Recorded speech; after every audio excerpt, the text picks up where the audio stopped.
읽도록 하겠습니다.부터 에훗이 죽으니 이스라엘 자손이 또 여호와의 목전에 악을 행하매 여호와께서 하솔에서 통치하는 가나안 왕 야빈의 손에 그들을 파셨으니 그의 군대 장관은 하로셋 학고임에 거주하는 시스라요. 야빈 왕은 철거 병거 900대가 있어 20년 동안 이스라엘 자손을 심히 학대했으므로 이스라엘 자손이 여호와께 부르짖었더라. 그때에 라피돗의 아내 여선지자 드보라가 이스라엘의 사사가 되었는데 그는 에브라임 산지 라마와 베델 사이 드보라의 종려나무 아래에 거주하였고 이스라엘 자손은 그에게 나아가 재판을 받더라. 드보라가 사람을 보내어 아비노함의 아들 바락을 납달리 게데스에서 불러다가 그에게 이르되 이스라엘의 하나님 여호와께서 이같이 명령하지 아니하셨느냐? 너는 납달리 자손과 스불론 자손 10,000명을 거느리고 다볼산으로 가라. 내가 야빈의 군대 장관 시스라와 그의 병거들과 그의 무리를 기손강으로 이끌어 내게 이르게 하고 그를 내 손에 넘겨주리라 하셨느니라. 바락이 그에게 이르되 만일 당신이 나와 함께 가면 내가 가려니와 만일 당신이 나와 함께 가지 아니하면 나도 가지 아니하겠노라 하니 이르되 내가 반드시 너와 함께 가리라. 그러나 내가 이번에 가는 길에서는 영광을 얻지 못하리니 이는 여호와께서 시스라를 여인의 손에 파실 것임이니라 하고 드보라가 일어나 바락과 함께 게데스로 가니라. 바락이 스불론과 납달리를 게데스로 부르니 10,000명이 그를 따라 올라가고 드보라도 그와 함께 올라가니라. 아멘. 오늘 말씀은 하나님의 약속 앞에 주저하지 말라 라는 말씀의 제목을 가지고 함께 나누겠습니다. 우리가 기도하는 이유 중 하나는 하나님의 음성을 듣기 위해서 또한 하나님이 원하시는 그 뜻을 알기 위해서 기도합니다. 그래서 기도함으로 응답을 받죠. 하나님께서 주시는 말씀이 무엇인지, 하나님의 뜻이 무엇이었는지 우리가 기도한 후에, 그리고 어떤 일을 우리가 지난 후에 아니면 그 전에 그 말씀을 받거나 음성을 듣게 되거나 그러한 것들을 경험하게 됩니다. 그런데 말씀을 받는 것 너무나 중요하죠. 하나님의 뜻이 무엇인지 깨닫는 것도 너무나 중요합니다. 그런데 그 말씀을 알았다면 이렇게 하길 원하시는구나 라고 우리가 알았다면 그러면 그것을 또 그대로 순종하는 것도 필요합니다. 그때 필요한 것이 믿음이겠죠. 말씀을 받았지만 하나님 이 말씀은 제 말씀이 아닙니다. 이렇게 거부하거나 믿음으로 받아들이지 않거나 행하지 않는다면 기도할 이유가 없겠죠. 기도한 이유도 필요 없고 응답을 받은 이유도 없겠고 그런데 그 뜻을 알았다면 용기 있게 우리가 그 믿음으로 하나님의 말씀을 받는 것이 너무나 중요합니다.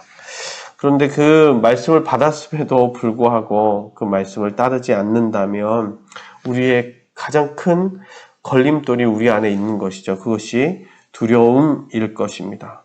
내가 이렇게 하면 될 수 있을까? 정말 이것이 나에게 도움이 될까? 여러 가지 그 두려움의 것들, 감당하지 못하는 것들, 그러한 것들이 있게 됩니다. 오늘 에훗 선지자가 바로 그 전에 죽고 난 후 80년 동안 평온을 갖게 되었지만 또 새로운 리더가 필요하게 되었습니다.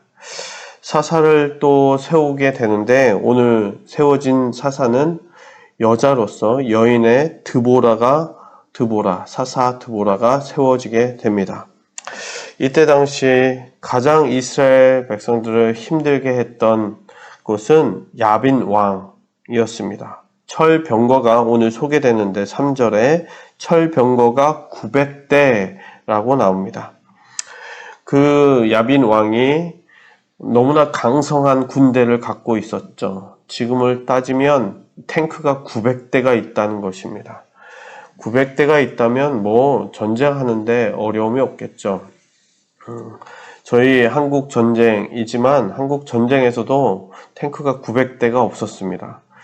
그런데 이때 당시에 철 병거 900대, 나무로 만든 것도 아니고요. 철로 만든 병거가 900대가 있었습니다.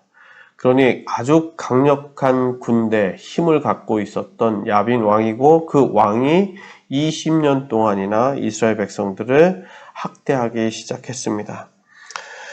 그때에 드보라가 선지자가 되어서 드보라는 여자이지만 그래도 이스라엘 백성들 가운데 지도자 역할을 했습니다. 그의 앞에 가서 재판을 받고 어떤 일이 있으면 판단을 받았던 사람이었습니다. 그 드보라에게 하나님의 말씀이 임했습니다. 어떻게 보면 야빈 왕과 드보라를 한다면 드보라는 여인이고 어떤 군인도 없습니다. 군대도 없고 철병거 한 대도 없는 아주 연약한 여인이었습니다. 그 여인과 그 사사와 야빈 왕의 싸움인데 이 드보라에게 말씀이 임했습니다. 분명하게 이야기하는데 하나님이 그 야빈 왕과 군대장 시스라와 그의 병거들과 무리들을 다 하나님께서 우리의 손에 넘겨주셨다라고 드보라는 이야기합니다. 그런데 그 말씀을 드보라가 장군이 아니니까요. 그때 당시에 젊은 장관이었던 바락을 부릅니다. 그 바락을 불러서 너가 이제 오늘 스불론과 납달리 자손들 10,000명이죠. 그 모아서 그 하나님께서 넘겨주신 그 야빈 왕과 그 군대 대장과 병거들과 함께 싸워서 이겨야 한다. 왜? 하나님께서 너에게 그 모든 사람들을 넘겨주셨다라고 이야기를 합니다. 근데 거기에서 그러면 그 전에는 그래도 사사들이 그 말씀을 받고 바로 나가서 싸워서 이겼습니다. 근데 오늘 8절 말씀을 보게 되면 바락이 그에게 이르되 만일 당신이 그러니까 드보라가 나와 함께 가면 내가 가려니와 만일 당신이 나와 함께 가지 아니하면 나도 가지 않겠습니다. 그러니까 자기의 의지가 아니라 저는 못 갑니다.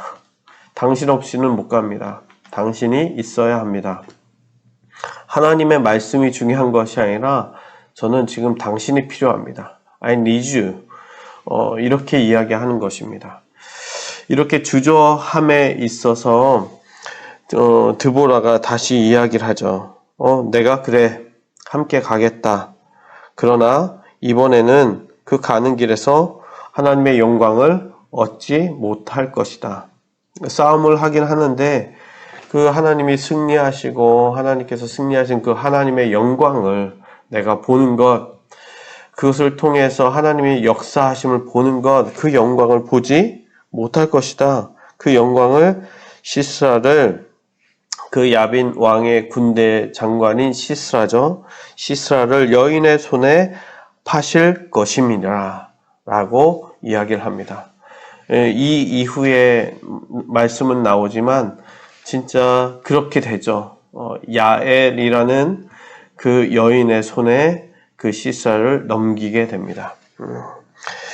이 바락이 주저하고 그리고 두려워하고 그리고 드보라가 함께 가야 한다. 그렇지 않으면 저는 안 갈 거예요. 어떻게 보면 어린아이와 같죠. 엄마가 같이 안 가면 나도 안 갈 거야. 이러한 모습 때문에 원래 그 모든 영광을, 하나님의 영광을 눈앞에서 봐야 할 그 사람이었는데 그것을 놓치게 됩니다. 그 잠깐 주저함으로 말미암아 믿음이 없음을, 그 믿음이 부재했던 것이죠. 하나님의 응답의 말씀보다 어떻게 보면 지금 우리의 믿음, 그 말씀에 순종할 수 있는 그것이 우리에겐 준비되어야 합니다. 오늘도 모든 성도님들에게 주신 말씀을 믿음으로 받아서 하나님의 영광을 얻으시는, 그리고 하나님의 영광과 하나님의 역사를 또한 직접 보실 수 있는 우리 귀한 성도님들 되시길 주님의 이름으로 축원합니다.